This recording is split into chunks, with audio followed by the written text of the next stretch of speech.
এবার নজর রাখবো মহেশতলার খবরে। এখনো খোঁজ নেই মহেশতলা কারখানায় নির্যাতিত নাবালকের। চুরির অভিযোগে তাকে চরম বর্বরতার শিকার হতে হয়েছে, চরম নারকীয় অত্যাচারের শিকার হতে হয়েছে ইসলামপুরের নাবালক। তাকে উল্টো করে ঝুলিয়ে বিদ্যুতের শক দেওয়া হয়েছে। প্রতিবাদে আজ ইসলামপুরের রাস্তা অবরোধ করে নাবালকের প্রতিবেশীরা। এখনো অধরা মূল অভিযুক্ত শাহেন শাহ।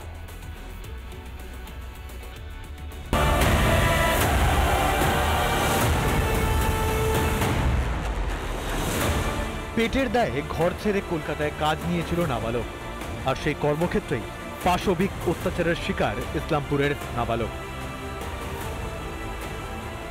8 নম্বর কানকিলি এলাকায় গিয়ে নাবালকের উপর নির্মম পাশবিক যে অত্যাচার, মোবাইল চুরির অপবাদ দিয়ে মারধর এবং তাকে ঝুলিয়ে মূলত মাথা নিচের দিকে করে পা উপর দিকে দিয়ে দড়ি বেঁধে তাকে যে ইলেকট্রিক শক, এই মর্মান্তিক ঘটনা মূলত সাক্ষী থেকেছে গোটা বাংলা।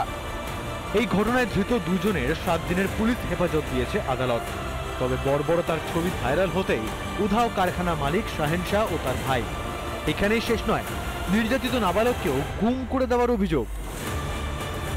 মুস্তাফা কামাল এবং তহিদ আলম এই দুইজনকে জিজ্ঞাসাবাদ করছে তদন্তকারী আধিকারিকেরা। তারা আরো নিশ্চিত হতে চাইছে যে এই শাহেন শাহ কোন কোন জায়গায় তার গোপন ডেরা রাখতে পারে বা কোন কোন জায়গায় সে আশ্রয় নিতে পারে। নাবালকের খোঁজে এবার পুলিশের নজর এলাকার সিসি ক্যামেরায়।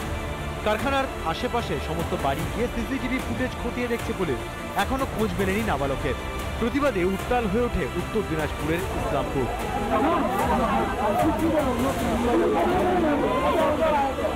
নাবালককে কিন্তু এখনো খুঁজে পাচ্ছে না। আগুন জ্বালিয়ে বিক্ষোভ দেখাচ্ছেন স্থানীয় বাসিন্দারা। সেই ছবিটা আমি দেখবো। এখানে কিন্তু আগুন জ্বালিয়ে বিক্ষোভ দেখাচ্ছেন।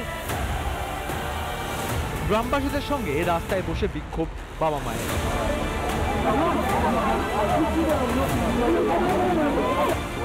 এখন আমি আন্দোলন করব, আমার ইটা কাটে তো তারপরে ছাড়বো। পুলিশ তো এখন দালাল হয়ে গেছে, যারা মারছে ফোন করছে, পুলিশ পয়সা খাইছে। খবর পেয়েছেন কোনো আপনার ছেলে? পাইনি বাউ, পাইনি পাইনি। আমার ছেলে খবর দেয়নি বাউ, দেয়নি দেয়নি, ছেলের খবর দেয়নি। কোথায় মারছে, কোথায় রাখছে, এখনো খবর না, এখনো খবর। 8 দিন থেকে এরকম আন্দোলন হচ্ছে। নাবালকের বাড়িতে যায় মহেশতলার রবীন্দ্রনগর থানার পুলিশ। লোক ভাবছে শিশুটি বেঁচে নেই, কি বলবেন? একটু যেতে দিন, এখনই কিছু অ্যাজাম্পশন করাটা উচিত না। ইনভেস্টিগেশন চলছে। ঘটনার ভয়াবহতায় শিউরে উঠেছেন শিশু সুরক্ষা কমিশনের আধিকারিকরাও। দুজনকে অ্যারেস্ট করেছে এবং আমরা যেটা গতকালও করেছি যে দোষীদের ধরতে হবে এবং বাচ্চাটিকে খুঁজে বের করতে হবে ইমিডিয়েট। তো দুজনকে খুঁজে পাওয়া গেছে, তাদের সাথে কথাবার্তা চলছে। সন্ধ্যেবেলাও আমাদের কমিউনিকেশন হয়েছে। কবে নিখোঁজ নাবালককে খুঁজে বের করতে পারবে মমতা পুলিশ? এত স্পর্শকাতর ঘটনার পরেও কেন মূল অপরাধীদের গ্রেফতার করতে পারছে না খাকি বর্দি? রিপাবলিক বাংলা। নানা ধরনের কন্টেন্ট দেখার জন্য লাইক করুন, শেয়ার করুন আমাদের ফেসবুক পেজ, সাবস্ক্রাইব করুন আমাদের ইউটিউব চ্যানেল।